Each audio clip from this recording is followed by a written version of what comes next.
پیارے نبی محمد کریم صلی اللہ علیہ وسلم کا فرمان جو صحیح بخاری میں اور صحیح مسلم میں موجود ہے۔ صحیح بخاری میں حدیث نمبر 3410 عبداللہ ابن عباس رضی اللہ عنہما بیان فرماتے ہیں کہ رسول اللہ صلی اللہ علیہ وسلم نے فرمایا، عرضت علی الامم، اللہ نے مجھ پہ ساری امتوں کو پیش کیا، فجعل النبی والنبیان یمرون معاہم الرہط، میں نے دیکھا ایک نبی اور دو نبی ان کو جاتے ہوئے اور ان کے ساتھ ایک گروہ ہے،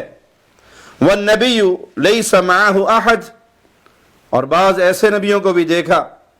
کہ ان کے ساتھ کوئی بھی نہیں ہے، انہوں نے ساری عمر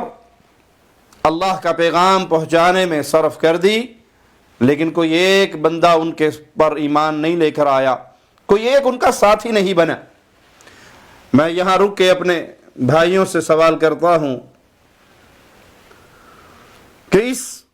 مقام پر کیا کہیں گے آپ کہ جس نبی نے ساری زندگی نبوت کا پیغام پہنچانے میں خرچ کر دی لیکن کوئی ایک بھی مسلمان نہیں ہوا؟ کیا کوئی کلمہ پڑھنے والا مسلمان یہ جرت کر سکتا ہے کہ وہ یہ کہے کہ نعوذ باللہ ثم نعوذ باللہ، یہ نبی تو ناکام رہ گئے؟ آج کی زبان میں انہیں تو ایک بھی ووٹ نہیں ملا، کوئی ایک سپورٹر بھی ان کے ساتھ نہیں کھڑا ہوا، ساری زندگی گزار دی، ایک بندہ بھی ان کا ساتھی نہیں بنا، کسی نے کلمہ نہیں پڑھا، کسی نے ان کی تصدیق نہیں کی، تو کیا کوئی جرت کر سکتا ہے یہ کہے کہ یہ نبی ناکام تھے؟ نعوذ باللہ ثم نعوذ باللہ۔ ہر مسلمان ہی یہ کہے گا کہ نہیں، نبی کامیاب گزرے، کامیاب زندگی گزار کر گئے۔ تو پھر کامیابی کیا ہوئی؟ لوگ تو اکٹھے ہوئے نہیں، مجمع تو بنا نہیں، جماعت بنی نہیں، گروہ تشکیل پایا نہیں، پھر یہ کامیابی کیا ہے؟ تو ماننا پڑے گا اس حدیث کی روشنی میں کہ کامیابی لوگوں کا جمگھٹا نہیں ہے، لوگوں کا گروہ نہیں ہے۔ کامیابی کی بنیادی شرط یہ ہے کہ اللہ نے آپ کو جو حکم دیا ہے، جو راستہ دیا ہے، اس راستے پہ محنت کرتے ہوئے گزر جائیں۔ کوئی مان لے الحمدللہ، کوئی نہ مانے آپ آواز لگاتے رہیں، آپ کے ذمہ آواز لگانا ہے، لوگوں کے کانوں تک آواز پہنچانا ہے، دلوں کو پھیرنا آپ کے اختیار میں نہیں ہے، وہ صرف ایک اللہ کے ہاتھ میں ہے۔ جو لوگوں کے جمگھٹے کو اکٹھا کرنے کے لیے پاپڑ بیلتے ہیں، اہل شرک کے مزارات پہ حاضر ہوتے ہیں، کہیں عرسوں کی زینت بنتے ہیں، کہیں 40ویں کے اندر پہنچ کے گویے بنتے ہیں، اور کہیں سکھوں کے گردواروں تک پہنچ جاتے ہیں، عیسائیوں کی کرسمس کے اندر لوگوں کے اندر خوراک تقسیم کرنے کے لیے تھیلے پکڑ پکڑ کے پکڑاتے ہیں اور سمجھتے ہیں کہ اس سے ہمارے فالوورز بڑھ جائیں گے، لوگ ہمارے ساتھ مل جائیں گے، بلے بلے اور واہ واہ اور شاباش کرنے والی ایک بڑی جماعت ہوگی، اور مجھے سانجہ جا خطیب یہ لقب بھی مل جائے گا کہ میں ایسا نٹ ہوں جو ہر قابلے پہ فٹ ہو جاتا ہوں، جہاں مرضی مجھے استعمال کر لو۔ کہیں وہ قادیانیوں کے ساتھ ملاقاتوں میں پیش ہیں، کہیں وہ صحابہ کے دشمنوں کے گلے لگ رہے ہیں، کہیں وہ قبر پرستوں کے گدی نشینوں کے ہاتھ چوم رہے ہیں، یہ فکر لے کر کہ ہماری تو کامیابی اسی میں ہے۔ تو اس حدیث کے الفاظ پہ غور کرو، پیارے نبی صلی اللہ علیہ وسلم فرماتے ہیں بعض دفعہ ایک یا دو نبی جن کے ساتھ کوئی چھوٹا سا گروہ،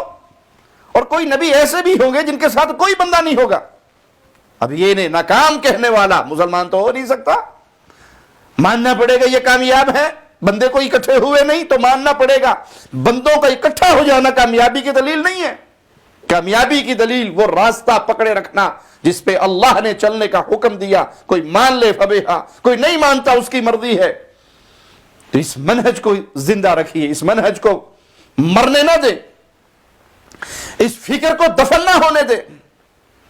کہ جی یہ کوئی فکر ہے بس ایک راستے پہ چلنا ہے، کوئی آپ کے ساتھ ملے یا نہ ملے، نہیں، ملانے کے لیے شارٹ کٹ مارنے پڑتے ہیں، ملانے کے لیے عقیدے سے ہاتھ کھینچنا پڑتا ہے، لوگوں کو ساتھ ملانے کے لیے پیغام توحید چھوڑنا پڑتا ہے،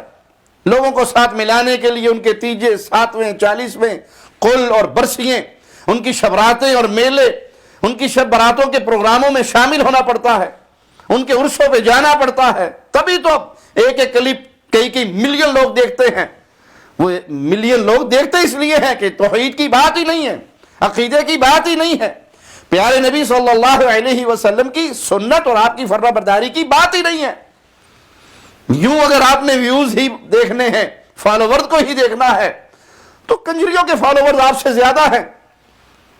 فلم سٹاروں کے فالوورز آپ سے زیادہ ہیں۔ پھر یہ منبر پر محمدی صورت بنانے کا فائدہ کیا ہے اگر آپ نے محمدی منہج کو نہیں اپنانا؟ پیارے نبی صلی اللہ علیہ وسلم کی یہ حدیث ہمیشہ اپنے سامنے رکھیں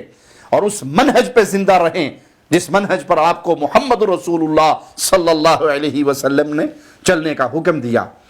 کہ توحید کا پیغام دیں، عقیدے کی بات کریں، دعوت دیں